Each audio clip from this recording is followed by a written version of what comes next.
Area of triangles and parallelograms. Pause the video and write down the formula to find the area of a parallelogram.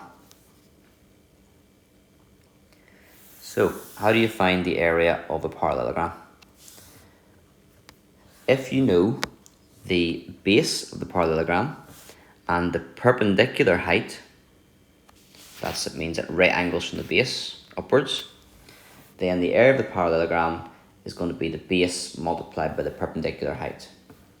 B is short for base and H is short for height. So the area of a parallelogram could be written as A equals BH. Pause the video and have a go at examples 1 and 2. Example 1. Find the area.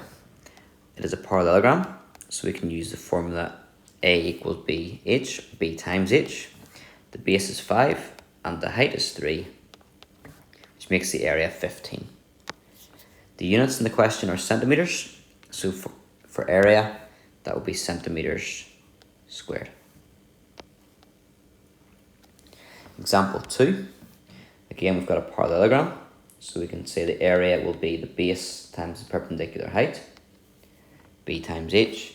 The base is 9, and remember the height is perpendicular or at right angle, so it's straight up from that. So it's not the 8, that's like a slant height, it's the 6. So we write down 9 times 6, which is 54, and then it's in centimetres, so area squared, units for area would be centimetres squared.